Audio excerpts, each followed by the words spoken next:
নমস্কার বন্ধুরা, Bengali food জাংশনে আপনাদের সবাইকে আবারও একবার স্বাগত জানাই।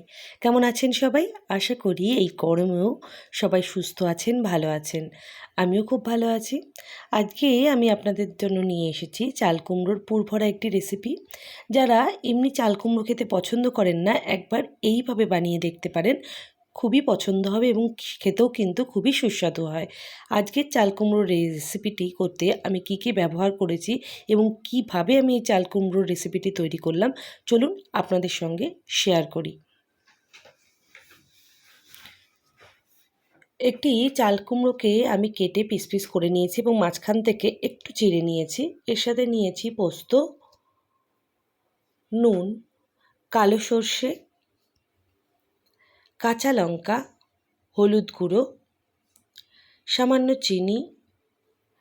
এই যে বাটা, এটা আমি সর্ষে, পোস্ত, কাঁচা লঙ্কা ও সামান্য নুন দিয়ে একটি পেস্ট তৈরি করে রেখেছি। অন্যদিকে একটি কড়াইতে গরম জল বসিয়ে তার মধ্যে সামান্য লবণ দিয়ে দিচ্ছি।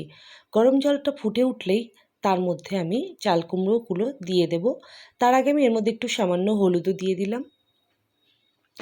এরপর কেটে রাখা চাল কুমড়োগুলো আমি এর মধ্যে দিয়ে দেবো সেদ্ধ হওয়ার জন্য। আজকের এই রেসিপি যদি আপনাদের ভালো লেগে থাকে তাহলে লাইক, শেয়ার, কমেন্ট করতে একদমই ভুলবেন না। আর আমার চ্যানেলে নতুন হয়ে থাকলে চ্যানেলটি সাবস্ক্রাইব করে পাশে থাকা বেল বাটনটি চাপ দিয়ে দেবেন।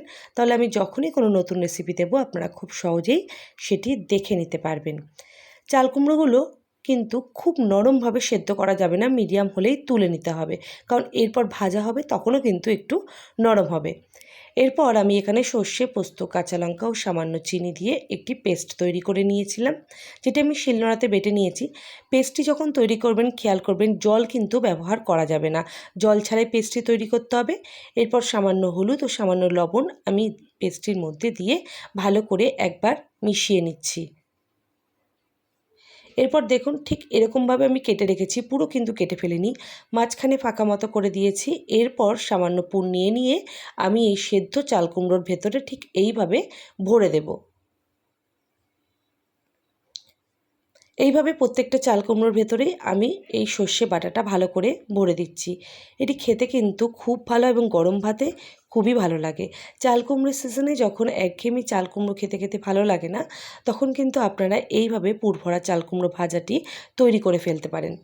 এরপর কড়াইতে সর্ষের তেল গরম করে আমি হালকা থেকে মিডিয়াম আঁচে এই চাল কুমড়োগুলো ভেজে নিচ্ছি।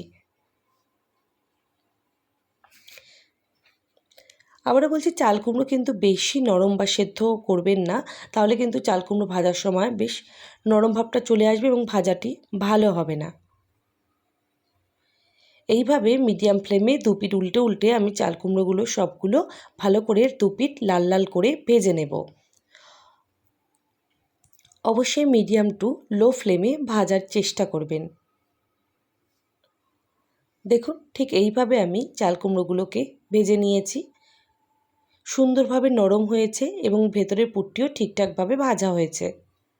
আশা করি আজকে আমার এই চাল কুমড়োর পুরভরা রেসিপি ভাজাটি আপনাদের খুবই পছন্দ হয়েছে। আর অবশ্যই কেমন লাগলো কমেন্ট করে জানাবেন। ধন্যবাদ।